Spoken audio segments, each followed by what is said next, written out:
नमस्कार मेरे प्यारे साथियों, स्वागत है आपका अपने YouTube चैनल पवन हिस्ट्री क्लासेज में। साथियों, पिछली वीडियो के माध्यम से हमने मराठा साम्राज्य के शासक यानी राजा यानी छत्रपति और उनके बाद में पेशवाओं के बारे में जाना था कि उन्होंने मराठा साम्राज्य में प्रशासन करते समय उनके विस्तार में किस प्रकार से सहयोग किया था, यानी किस प्रकार से मराठा साम्राज्य का विस्तार किया था। तो मेरे प्यारे साथी, वो हमने पिछली वीडियो के माध्यम से जाना था। अब जो हम जानेंगे मराठा प्रशासन के बारे में जानेंगे कि छत्रपति के समय में यानी राजा के समय में और उसके बाद पेशवाओं के समय में इनका जो प्रशासन था यानी शासन करने का जो तरीका था वो किस प्रकार से था। इन्होंने शासन करने के लिए कौन कौन से पदों का सृजन किया और उन पदों के अंतर्गत कौन कौन से पद अधिकारी थे उनके बारे में हम जानेंगे। तो मेरे प्यारे साथियों, चैनल नया है, इसे ज्यादा से ज्यादा लाइक, शेयर और सब्सक्राइब करें। अब जो हम जानेंगे वो जानेंगे मराठा प्रशासन के बारे में। बात करते हैं अगर हम प्रशासन से संबंधित, भाई आखिर इनका प्रशासन किस प्रकार से था। तो मराठा साम्राज्य में मेरे प्यारे साथियों, शिवाजी का जो प्रशासन करने का जो तरीका था यानी मराठाओं का जो प्रशासन था वो यानी शिवाजी का जो राज तत्व था वो हिंदू आदर्श पर आधारित था और इनका जो साम्राज्य था, जो शासन था, शासन जिस पे ये करते थे वो दो भागों में विभक्त था। एक भाग वो था जो कि सीधे मराठाओं के अधीन था यानी छत्रपति के नियंत्रण में था, ठीक है। उसको बोलते थे स्वराज यानी कि मुल्क ए कदीम नाम से भी उसे जाना जाता था। क्या? मुल्क ए कदीम नाम से भी जाना जाता था।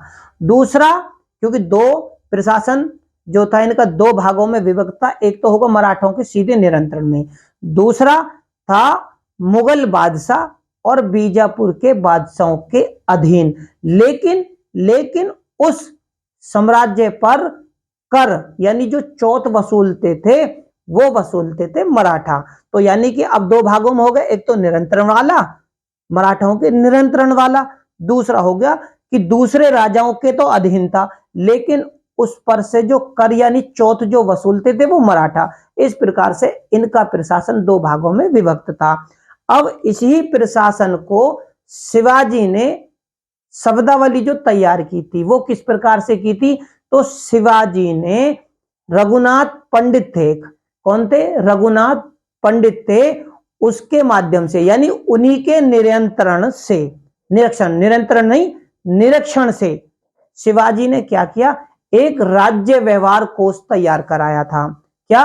राज्य व्यवहार कोष तैयार कराया यानी शासकीय शब्दावली, ठीक है। क्या था नाम उसका? शासकीय राज्य व्यवहार कोष के लिए क्या करा?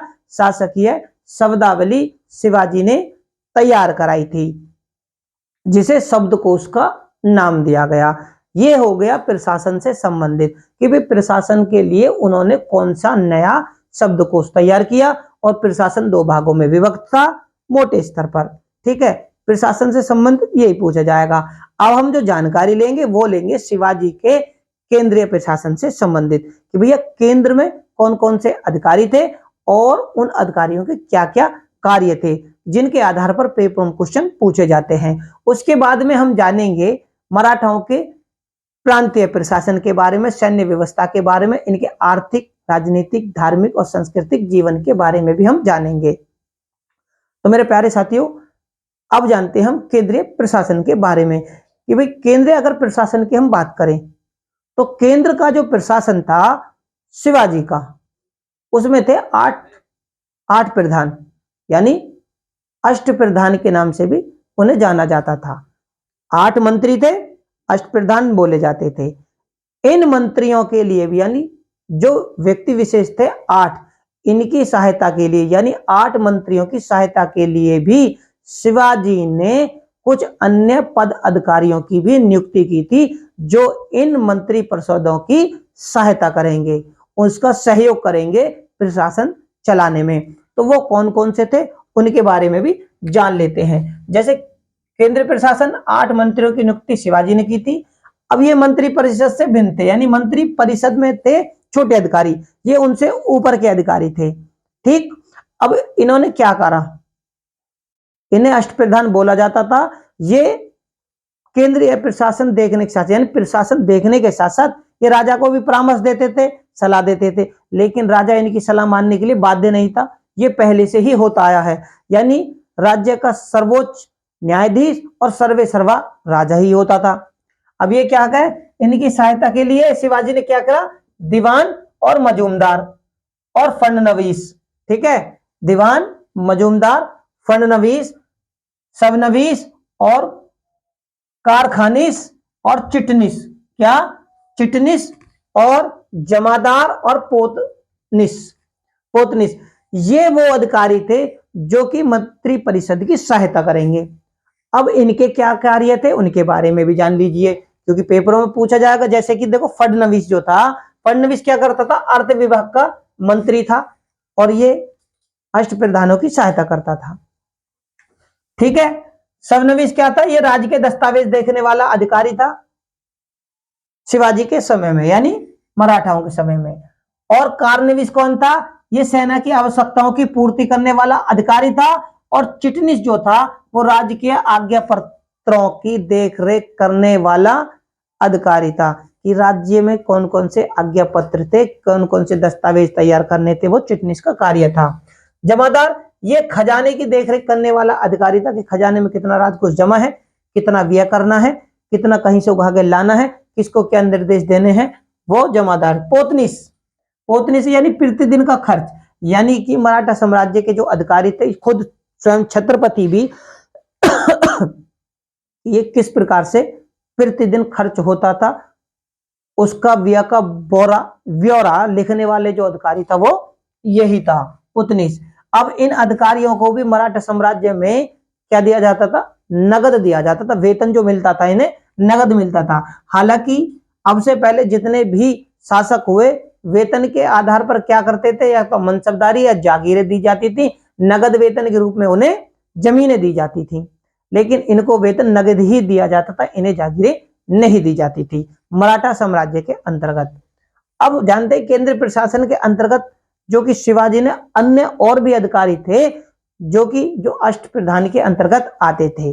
जैसे उनके बारे में जान लेते हैं। देखो, पेशवा, राजा के बाद में पेशवा यानी प्रधान, ठीक है ना, ये सबसे ऊंचा पद था जो कि छत्रपति यानी राजा के बाद में मराठा प्रशासन में दूसरे अव्वल दर्जे के बाद, यानी राजा के बाद में अव्वल दर्जे का ये अधिकारी था। इसके कार्य क्या थे, सरकारी दस्तावेज और पत्रों पर राजा की मोहर के बाद में, यानी राजा अगर मोहर लगाते उसके बाद में पेशवा की मोहर लगती थी, जो कि राजा की मोहर के नीचे लगती थी। इनका ये कार्य था। ये है केंद्रीय प्रशासन से संबंधित अधिकारी। अमात्य या मजूमदार, ये क्या थे, ये वित्त और राजस्व मंत्री थे मराठा साम्राज्य में। इनका कार्य राजस्व पैसे की देख रेख करना, वित्त मंत्री थे और राजस्व अधिकारी थे मराठा साम्राज्य। इसके बाद में जो उच्च अधिकारी आता है वाक्यानवीस, ये क्या करते हैं, राजा के दैनिक कार्य और दरबार के प्रतिदिन की कार्यवाही का विवरण ये रखते थे। उनकी यानी उस पर नजर जमाए रखने का जो कार्य था, देखरेख का कार्य, वो इन्हीं का था। सुरनवीस यानी सचिव, ये क्या था, राज्य के पत्र व्यवहार का कार्य देखना।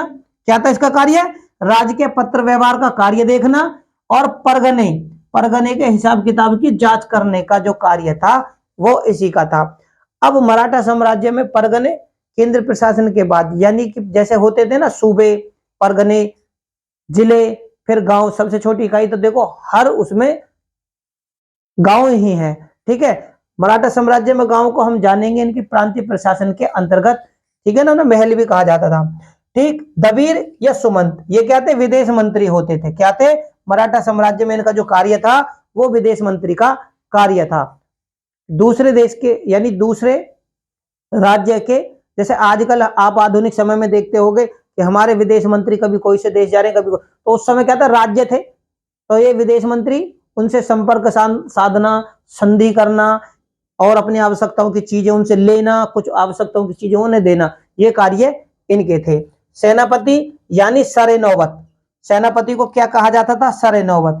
ये सेना की भर्ती करना, इनका कार्य क्या था, सेना की भर्ती करना, रसद और संगठन, ठीक है ना। इसका जो प्रबंध करने का प्रमुख कार्य इसी का था, किसका, सरे नौबत का। पंडित राव, मराठा साम्राज्य में जो पंडित राव थे, इनका कार्य था धार्मिक कार्यों के लिए दिए जाने वाले धार्मिक कार्य, पूजा पाठ, हवन सामग्री, ये जो करते हैं ना, इनके धार्मिक कार्य जो राजा के, छत्रपति के थे, या फिर पूरे साम्राज्य यानी राज्य में जो होते थे, उनके जो अनुदान थे, क्या था मेन चीज, अनुदानों के दायित्व को ये निभाने वाला था, इसलिए इसे पंडित राव कहते थे। ये धार्मिक मामले का प्रधान भी माना जाए, राजा के बाद में इसे मान सकते हैं।